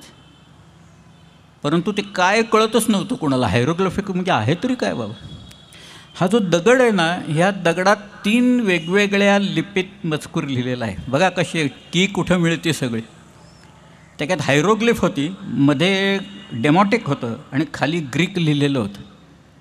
आणि त्या हायरोग्लिफची अशा विंडोज, त्याला कारतूश म्हणतात. काडतूस असतं ना आपलं बंदुकीचं, तो मुळात फ्रेंच शब्द आहे, त्याला कारतूश. ते कारतूश केलेलं होतं त्याला. झा फ्रान्सवा शॉम्पोलिऑ नावाचा एका फ्रेंच माणसाने 14 वर्ष त्याच्या आयुष्यातली घालवली आणि त्यांनी ते डिकोड केलं सगळं. का? कारण ग्रीक वॉज नोन लँग्वेज. त्या नोन लँग्वेजवरनं त्यांनी हायरोग्लिफ्स होती ती पूर्ण डिकोड करून टाकली, डिसायफर केली. सगळे लोक इजिप्तकडं धावायला लागले, ते वाचायला लागले सगळ्या ह्याच्यातनं. आणि मग ते इजिप्तचं सगळा भूतकाळ आहे तो लोकांच्या समोर आला त्या हायरोग्लिफिक्समधनं लिहिलेला. तसा हा दगड आहे. इथं एकाच ह्याच्यात मजकूर आहे, काही 3 ह्याच्यात नाही वाचता येतो सरळ दगड. तो गोव्यातला जो दगड आहे, आडकोळण नावाचं गाव आहे, तिथं मिळाल. तुम्ही आत्ताही गेला तर तुम्हाला तिथं बाणस्तर नावाचं एक गाव दिसेल बघा. आपण ते फोंड्याला जाताना तिथं बाणस्तर आहे. तर आहे तिथं. तर म्हणजे नद्या आहेत गोव्यात खूप, त्याच्यातनं पलीकडं ओलांडून जाण्याच्यासाठी होड्या ठेवलेल्या असायच्या. तो गोव्याचा भाग संभाजीराजांनी जिंकून घेतला सगळा. आणि संभाजीराजांनी जिंकून घेतल्यानंतर ही जी तर होती इथं, इकडून लोकांना तिकडून तिकडून इकडं, पूर्वी त्याला तिकीट नव्हतं. तिकिटाला एक शब्द वापरला आहे, तो त्या याच्यात आहे, त्या दगडावर कोरला आहे, अंगभाडं असं म्हटलं आहे त्याला. ते आणि अंगभाडं किती होतं? 14, म्हणजे लावलेलं आपल्या लोकांनी 14 दुडू असं लिहिलं. दुडू अजून चालतो तिथं गोव्यात. पण संभाजीराजांनी त्याला तिकीट लावलं इकडून तिकडं लोकांना नेण्यासाठी, जे पोर्चुगीज ह्याच्यात नव्हतं. म्हणून संभाजीराजांचा तिथला जो सुभेदार आहे त्याचं नाव धर्मोजी नागनाथ. धर्मोजी नागनाथाला लोकांनी येऊन गाऱ्हाणं घातलं की अरे त्यांचं असताना राज्यांना त्याला तिकीट नव्हतं ना, आता आपलं राज्य आल्यावर तिकीट लावताय हो तुम्ही. मग त्यांनी संभाजीराजांना पत्र पाठवलं. मग संभाजीराजे म्हणाले ठीक आहे आपण माफ करून टाकू. आणि माफ करून म्हणजे आता धर्म तर झाली, ती धर्माची तर झाली. आता काही तिकीट बिकीट वगैरे काही नाही, त्याला सगळं सरकार बेअर करेल. काय आपल्याकडं सरकार बेअरच करत नाही, सगळीकडे टोलच लावतात. मी घेतोय ठाण्यापासून रोज आपला टोल भरत भरत भरत येतोय सगळीकडे. पण तिथं टोल काढून टाकला, संभाजीराजांनी काढून टाकला टोल. त्याच्याबद्दलचं तो त्यांचं जे पत्र आहे ना, ते पत्र त्या दगडावर कोरून ठेवले लोकांनी, आडकोळणच्या त्या दगडावर. त्या दगडावर खालच्या बाजूला 2 गायी कोरल्यात. एका बाजूला एक गाय आणि दुसऱ्या बाजूला दुसरी गाय कोरलेली. गायींचा प्रतिपाळ केल्याचे पुण्य मोठे आहे असं पत्रात येतं त्यावेळेस. त्यामुळे त्या गायी कोरल्यात तिथं सगळ्या. गंमत त्यातली आता अशी आहे की त्याच्यात एक वाक्य आहे की पूर्वी यांचं राज्य होतं तेव्हा ते कर घेत नव्हते आणि आता हे हिंदू राज्य झाले आहे तेव्हापासून आज चालू झालं आहे. पण आता हे हिंदू राज्य झालं असं लिहिलं आहे, त्याच्यात कोरलेलं आहे. संभाजी महाराजांच्या पत्रातलं वाक्यच तिथं ते दगडावर कोरून ठेवलेले आहेत. म्हणजे आता तर सगळेच प्रश्न मिटले सगळ्या ह्याच्यातले. धर्म कुठला आहे आणि काय आहे सांगायला स्वतः संभाजीराजे सांगतायत की बाबा आता हे हिंदू राज्य झालेलं आहे याच्यात सगळ्या. ही धारणा महत्त्वाची. संभाजीराजांनी शिवाजीराजांनी रामसिंगाला जसं पत्र पाठवलं, शिवाजीराजांनी रामसिंगाला पत्र पाठवलेलं होतं, मिर्झाराजाला पाठवलेलं होतं, तसं संभाजीराजांनी रामसिंग कछवाला पाठवलेलं होतं. पत्र आहे ना की सांप्रत या यवनाधमाला म्हणजे औरंगजेबाला वाटायला लागले की आम्ही हिंदू सगळे तत्वशून्य झालेलो आहोत, पौरुषच संपले आमच्यातलं, असं त्यांना म्हणायचं. तसं नाही, मी परत मिळवण्यासाठी माझं सर्वस्व पणाला लावायला तयार आहे. त्याच्यातही शब्द आहे त्या पत्रात त्या सगळ्या. हे जे राज्य, हे कर्तृत्व, हा जो धर्म कुठला आहे, हा जरी स्वधर्म असा म्हटला तरी त्या धर्माची अपेक्षा ही शेवटी हिंदू याच्याकडेच जात, दुसरं कुठेही जाणार नाही सगळ्या. एक मला खूप लोक विचारतात, आणि आता तर त्याला फारच ऊत आला आहे म्हणून मी सांगतो, की शिवाजी महाराजांच्या सैन्यात म्हणे 30% मुसलमान लोक होते. म्हटलं शिवाजी महाराजांनी सैन्याची जातवार शिरगंटीन मोजदात केली होती का? आधार कार्ड वगैरे दिलं होतं का त्यांना? म्हटलं असं काही आहे का कुठे? एकदा बा कसली मोजदात आणि कसलं काय कुठे? म्हटलं मी तुम्हाला एक 10 नावं सांगतो, 11वं नाव तुम्ही मला सांगा. सगळ्या शिवाजी राजांच्याकडं ही मदारी मेहतर ही जी कॅरेक्टर आहे ना, ही फिक्टिशियस कॅरेक्टर आहे, खोटी कॅरेक्टर आहे. कुठल्याही बकरीतसुद्धा मदारीचा उल्लेख नाही आहे, कुठल्याही बकरीत नाही. निदान बकरीत तरी असायला पाहिजे कुठंतरी. कागदपत्र तर जाऊच देत. एक सातारला अलीकडं कागद मिळालं, त्याच्यात ते आलेलं आहे. पण तो कागद बनावट आहे हे कुणीही सांगेल. सगळ्या गंमत अशी असते की एकाला उत्पन्न दिलं की ते रिन्यू करावं लागतं, दुंबाला करावं लागतं. शिवाजीराजे वारल्यानंतर संभाजीराजांचं पत्र पाहिजे, संभाजीराजे गेले तर शाहू महाराजांचं पत्र पाहिजे, मग राजाराम महाराजांचं कुणाचं तरी पाहिजे ना एक तरी पत्र. नक्कल सरकारात नक्कल करून ठेवलेली असते, तिथंही नक्कल नाही कुठे. त्यामुळं मदारी बिदारी वगैरे असं काही पात्र नव्हतं त्या सगळ्या, कुठेही नव्हतं. सिद्धी हिलाल एक होता, पण हा खेळोजी भोसल्यांचा क्रीतपुत्र होता, विकत घेतलेला गुलाम होता. त्यामुळं तो तिथंच होता, तो आणखी त्याचा मुलगा, त्याचं नाव सिद्धी याह्या. असे एक काही सरका सोडले की जे इथलेच लोक आहेत. शिवाजीराजांच्या पत्रात तुम्ही जर का वाक्य वाचली तर कायम येतं की तुर्क फौजेत ठेविली याने जय कैसा मिळतो असं लिहिलं आहे त्याच्यात. अस्सल पत्र आहेत, मी काढून दाखवीन. असं शिवाजी महाराज व्यंकोजीला लिहित आहेत की तुर्क फौजेत ठेविली याने जय कैसा मिळतो. ते स्वतः शिवाजीराजे फौजेत हे असं ठेवतील का कधी? त्याच्यात आश्चर्य आहे सगळ्या याच्यात की आमची लढत कुणाशी? या तुर्कांशी कायम चालत आलेली आहे, कपटबलाने त्या देशात आले आहेत, माझी तलवार सदैव उगारलेली आहे, हे कायम सांगत आलेले आहेत. शिवाजी महाराजांचाच तो उपदेश आहे सगळ्या ह्याच्यात. आणि तो जो आहे तो धर्मजागृती, धर्माचं पुनरुत्थान हे त्यांनी जे काही केलं. तुर्क फौजात ठेवले आणि जय काय, तुम्ही पत्र काढून बघा. अस्सल पत्र किती जण वाचतात देवजणे मला माहीत नाही. ते छापलेली आहेत, देवनागरीत छापलेली आहेत, तरीसुद्धा लोक वाचत नाहीत. आता वाचून लोकांना अर्थही कळणार नाही म्हणा बऱ्याच पत्रांचा, ते जाऊ दे. परंतु आणि ती भाषाच वेगळी आहे सगळ्या ह्याच्यात. परंतु शिवाजी महाराजांच्याकडे बघायची जी दृष्टी आहे. आता अजून एक उदाहरण दे, हे दुसऱ्या माणसाने दिलं आहे. त्या माणसाचं नाव आहे जयराम पिंडे. हा जयराम पिंडे इथं मार्कंडा म्हणून डोंगर आहे ना, वणीच्या जवळ आहे बघा. त्याचा बाप तिकडे एक किल्लेदार होता, त्याचं नाव गंभीरराव. हा गेला बंगलोरला. जयराम तो शहाजीच्या समोर त्यांनी 12 नारळ लावून ठेवले. शहाजीराजे म्हणाले, या 12 नारळाचं प्रयोजन काय? म्हणाला, मी 12 भाषात काव्य करतो. मग त्यांनी काव्य वगैरे केलं. मग ती समस्या घातली, मी सांगितलं शतचंद्रम नभस्थलम म्हणून. मग शहाजी राजांच्याबद्दल त्यांनी काव्य रचलं, छोटंसं आहे. त्यांची दिनचर्या त्यांनी सांगितलं. एखाद्या राजासारखे कसे शहाजीराजे तिथं वावरत आहेत. ते पहाटे उठायचे, भाट त्यांना आळवायचे सगळ्या ह्याच्यातनं. मग शहाजीराजे प्रातर्विधी उरकायचे, त्यांच्याबरोबर त्यांचे पुरोहित असायचे. मग परात आणायची तुपाची, त्याच्यात शहाजीराजे स्वतःचा चेहरा बघायचे. मग तिथनं नुकतंच नदीतनं बाहेर आलेला एक डुक्कर, एक ठेंगू माणूस वगैरे असे फिरवायचे दिवस चांगला जावा म्हणून. आणि मग तिथं जी त्यांची नवगजी होती, त्या नवगजीत शहाजीराजे हातातल्या तलवारीच्या मुठीवर हात ठेवून आधीच सगळे लोक बसलेले असे की तिथे शहाजीराजे प्रवेश करायचे. मग दरबाराचं काम चालायचं. त्याच्यात तो असं म्हणतो आहे की शहाजीराजांचं तर त्यांनी लिहिलेलंच आहे, पण तो शिवाजी महाराजांना उद्देशून हा माणूस असं म्हणतो आहे, जयराम पिंडे, ऐका. कलियुग सकल प्रबल यवन वन निदलन करकलित करवालोदित प्रताप दिनकरस्य. आणि पुढं जाऊन त्याने श्री शिवराजस्य असं म्हटलं आहे. शिवराजस्य कधी आहे? शिवाजीराजा काय आहे? कलियुगात सकल प्रबल झालेल्या, सकल प्रबल यवन दल, या यवनांची जी दलं प्रभावित झाली त्यांचं निर्दालन करण्यासाठी जी तलवार आहे त्याचा प्रताप आणि प्रभाव आपल्याला दिसतो आहे असं म्हणतात. हे सगळे समकालीन लोक शिवाजी महाराजांची धारणा सांगते.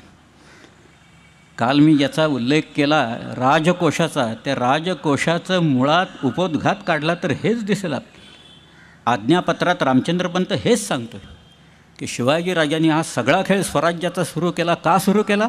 हे अवनी मंडळ निर्यावन करावं म्हणून सुरू केलं असं लिहिलं आहे. ते यवनस्तोम बद्धमूल झाली होती, ती मारून काढली सगळ्या ह्याच्यात आणि आपल्या धर्माची स्थापना केली त्याच्यात. या सगळ्या हे शिवाजीराजांचं कर्तृत्व हे असं आहे. सगळं मी जे काही सांगतो आहे ते पचायला जड आहे, मला माहिती आहे सगळ्या ह्याच्यात. कदाचित काही लोकांनी वाचलं असेलही, काही लोकांनी वाचलं नसेलही त्याच्यातनं.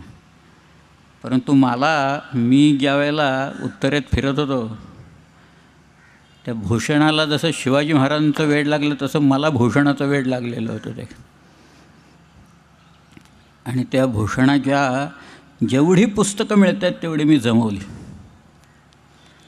आणि ती सगळी पुस्तकं आणून मग मी माझा अर्थात ते पुस्तक लिहिलं. आणि मला वेळ लागला सगळं, कारण ते ब्रजभाषा 350 वर्षापूर्वीची ब्रजभाषा. पण तो दानवीर आहे, तो युद्धवीर आहे आणि तो धर्मवीर आहे हे तो सांग. दानवीर शिवाजीराजे कसे होते तर काही लोक शिवाजी महाराजांच्याकडे आलेत किंवा देवाची प्रार्थना त्यांनी केली आहे काही लोकांनी आणि देव प्रसन्न झालेला आहे. अलीकडं देवच प्रसन्न होत नाही अशी परिस्थिती. देवळं खूप झालेली आहेत, उदंड झालेली आहेत सगळीकडं देवळं. देव नाही प्रसिद्ध होते. पण देव प्रसन्न आला त्यावेळेला आणि या लोकांना म्हणाला घ्या मागून तुम्हाला काय पाहिजे. हे लोक काय मागतात माहिती आहे? ते म्हणत आहेत बेपारी जहाज के न राजा भारी राज के. तू आम्हाला कुठल्याही जहाजाचा व्यापारी करू नकोस किंवा कुठल्याही राज्याचा राजा देखील करू नकोस. अरे भिकारी हमें कीजे महाराज शिवराज की. शिवाजीच्या दरबारातला याचक कर. तो एवढं देतो ना त्याच्यात आम्ही खुश आहोत, त्याच्यात खुश आहोत. दुसऱ्या ठिकाणी तो म्हणतो हा माणूस म्हणजे कल्पवृक्ष आहे. महादानी असं म्हटलं आहे महाराजांना. ते महादानी शिवाजी खुमान, खुमान म्हणजे आयुष्मान. महादानी शिवाजी खुमान या जहाना पर दान के प्रमाण तेरे अति गणा येतोय. तुझ्या दानाचं प्रमाण अगणित आहे, विपरीत आहे सगळं. रजत की हौस की हेम पाही तू जाई. आम्ही चांदीची अपेक्षा ठेवून आलो तर तू हत्तीच दान करतोस. रजत की हौस की आहे, आपलं चांदीची अपेक्षा ठेवून आलो तर तू सोनंच दान करतो. रजत की हौस की हेम पाही तू जाई. हायन की हौस की हाती पायी येतो आहे. आम्ही घोड्याची इच्छा ठेवून आलो तर तू हत्ती दान करतोस. असं तुझं दानाचं प्रमाण फार वेगळं.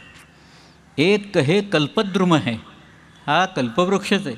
इमे पूरत है सबकी चितचा आहे. सगळ्यांच्या इच्छा आकांक्षा तो पूर्ण करतो. एक कहे अवतार मनोज. अत्यंत सुंदर आहे माणूस हा. की यो तन मे अति सुंदरता आहे. भूषण एक कहे मही इंदुय. भूषण म्हणतो अरे नाही हा पृथ्वी तलावरचा चंद्र आहे. राज बिराजत बाढ्य महा आहे. त्याच्या कला कशा होतात तसं याचं राज्य वाढत चाललेलं आहे. एक कहे नरसिंह है संगर. तो म्हणतो, एक जण म्हणतो आहे हा नरसिंह आहे म्हणजे सिंहासारखा लढणार आहे रणांग त्याच्यावर त्या.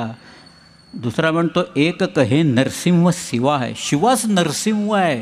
हिरण्यकश्यपूला फाडणार, अफजल खानाला कसा मारला त्याने, त्यामुळं हा नरसिंहाचाच अवतार आहे असं तो म्हणतो आहे सगळ्या. दानवीर खूप उदाहरणं देता येतील. को दाता, को रणचड्यो, को जग पालनहार, जग पूछत मी उत्तर देत, शिवनृप हरी अवतार. अशा अनेक उदाहरणं केवळ दानवीर शिवाजी आहे सांगणं. तो युद्धवीर आहे. आणि परत आता या बाबतीत तर कुणाचं दुमत असायला नको की शिवाजीराजे युद्धवीर होते बाबा. त्याचा फार सुंदर छंद आहे. मला ते काय अख्खं काव्यच आवडतं. पण चतुरंग सेना शिवाजीराजे घेऊन चाललेले आहेत. साजी चतुरंगबीर रंग में तुरंग चढी सरजा शिवाजी जंग जीतन चलत. किती सुंदर अनुप्रास आहे बघ. साजी चतुरंगबीर रंग में तुरंग चढी. तुरंग म्हणजे घोडा, घोड्यावर बस. सरजा शिवाजी, सरजा म्हणजे सिंह. जंग जीतनचे, युद्ध जिंकायला चाललेलं आहे. भूषण भनत नाद बिहद नगार नके नदी नद मद गैब रनके रलत है. ऐलं फैलं खैलं बैलं खल कमे गैला गैला गजनकी ठैलं पहिलं सैलं उसलत आहे. तारासो तरणी धोरी धारा में लगत की मी थारा पर पारा पारा वारं योहात. अशा अनेक उदाहरणं आहेत सगळ्या. मी आता सगळ्याचे अर्थ सांगत नाही. तो खटपट्या होता माणूस फार. त्याने जे शाब्दिक खेळ केलेत ना ते आपल्याकडे जमणार नाहीत कुठं करायला. त्याची घनाक्षरी विलक्षण आहे. अमृतध्वनी नावाचा एक त्याचा छंद मी सांगितलं उदाहरण की नाही मला आठवत नाही आहे. पण शिवाजी महाराज जे सुरत लुटतात त्याचं वर्णन त्यांनी जे केलेलं त्याचं उदाहरण मी तुम्हाला सांगितलंच. पण दुसरं उदाहरण सांगतो पाहिजे त्याच्यात. एक आहे दिल्ली दलन दबाई के शिवसर्जा निरसंक लूटिल यो सूरत शहर बंकक्करी अतिडंक बंकक्करी अतिडंकक्करी अतिसंकक्क लिखल शौचच्चकित भरोच्चचिल विमोच्च खजल तठ्ठट्टाई मन कठ्ठट्टी कसो रठ्ठट्टिल्य सद्दद्दिसी भद्दद्दबी भाई रद्दत दिल्य. एका दमात म्हणता येत नाही, एकदा अवघड आहे ते सगळं. त्या दमदार पाहिजे माणसं जरा त्याच्यात म्हणणार. दुसरं म्हणतोय हतबल खान दलेल हो दिलेर खान हतबल झाला आणि खान बहादूर खान दिगमुड झाला. गतबल खान दलेल हो खान महादूर बुद्ध शिवसर्जा सल हे रे ढिग क्रुद्धदरिकीय युद्ध. शिवाजीराजांनी ते क्रुद्ध होऊन युद्ध केलं ते पाहून हा हतबल झाला वगैरे वगैरे ते सगळं वर्णन त्याच्यातलं. आता एकच गोष्ट ती सांगतो आणि मग मी थांबतो त्या सगळ्या याच्यातनंच भूषणाचं की त्याच्यातली जी धारणा आहे त्याच्यात त्यांनी काय म्हटलं आहे बघा. एवढं एकच विशेषण शिवाजी महाराजांना त्यांची धारणा काय होती हे सांगायला चिकार आहे. धर्म धर्म धर्म जो कुठला आहे तो धर्म इथं. त्यांनी भाषेचं तर पुनरुत्थान केलं, भाषाशुद्धी केलीच, कोशावर कोश रचले. त्याच्यानंतर लेखन प्रशस्ती शिवाजीराजांनी लिहून घेतली. स्वभाषा ह्याच्यावरचं विलक्षण प्रेम त्यांनी सांगितलं. पण तो एके ठिकाणी असं म्हणतो आहे, मी एकच ओळ सांगतो, सगळं सांगत नाही, की औरंगजेबाने 52 पातशांना जिंकलं. पण त्या 52 पातशांना जिंकणाऱ्या औरंगजेबाला शिवाजी महाराजांनी जिंकलं. पण त्यांनी विशेषण वापरले. पातशाह 52 दिल्ली के पातशाह जिती पातशाह हिंदुपती पातशाह सेवाने असं म्हटलं. हिंदुपती पातशाह हे सगळे लोक आजवर आपण हिंदुपद पातशाही असं म्हणत आलेलो आहे ना, त्याला भूषणाने हिंदुपती पातशाह असं स्वतःच म्हटलेलं आहे तिथे. त्याला आता शिवाजीराजांचा धर्म कुठला होता, त्यांनी कुणाला वाचवलं, कुणाला अभयदान दिलं, कुठल्या धर्माचं पुनरुत्थान केलं हे काही वेगळं सांगायची गरज नाही आहे. राज्याभिषेकाच्या वेळेला त्याच्यावर शिक्कामोर्तब झालं या सगळ्या ह्याच्यातनं. त्या राज्याभिषेकाच्यापर्यंत माझ्या एका मित्रानेच हे रचलेलं आहे म्हणून तेवढं 1-2-4 ओळी म्हणतो आणि मग मी थांबतो त्याच्यात. ते असं म्हणतं आहे, आज सेतु हिमाचल प्यार का बंधन खून से जोड़ा जाता है. इस देवभूमि में दानवता का खून निचोड़ा जाता है. इन खेतों में फसल शत्रु के खून से बोई जाती है और ये तलवार भवानी है वो दुश्मन के खून से धोई जाती है. पुढचं फार छान आहे. विश्ववंदिनी भारत माँ का राज सिंहासन टूटा था.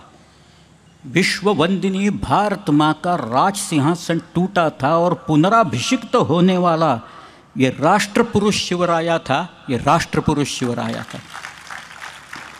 ये सिंहासन रामकृष्ण का, ये सिंहासन रामकृष्ण का. इंद्रप्रस्थ यह धर्मराज का. शालीवाहन चंद्रगुप्त का. पुलकेशी विक्रमादित्य का. पौरसा अशोक पृथ्वीराज का. गुरु अर्जुन राणा प्रताप का. पौरुषता के परंपरा का महापराक्रमी राजा था और पुनराभिषिक्त होने वाला ये राष्ट्रपुरुष शिवराया था. ये राष्ट्रपुरुष शिवराया. सिंधु नर्मदा गंगा माई, सिंधु नर्मदा गंगा माई, ब्रह्मपुत्र यमुना कृष्णाई, तापी सतलज ब्यास गोमती, कावेरी महानदी सरस्वती, भीमा गोदा शरयू पूर्णा, अलकनंद गंडकी कोयना, सप्त सिंधु सह सरिता संगम राय दुर्ग पर होना था और पुनराभिषिक्त होने वाला ये राष्ट्रपुरुष शिवराया था. ये राष्ट्रपुरुष शिवराय. तुकाराम और समर्थाय, धर्मराज के मार्ग दिखाए, काशी से गागा भटाए, राज्याभिषेक मुहूर्त लाए, दुर्ग दुर्ग दक्खन के गाए, आज हमारे राजा आए, आज हमारे राजा आए. ज्येष्ठ शुद्ध त्रयोदशी का दिन मंगल शुभ आया था और पुनराभिषिक्त होने वाला ये राष्ट्रपुरुष शिवराया था. ये राष्ट्रपुरुष शिवराया था.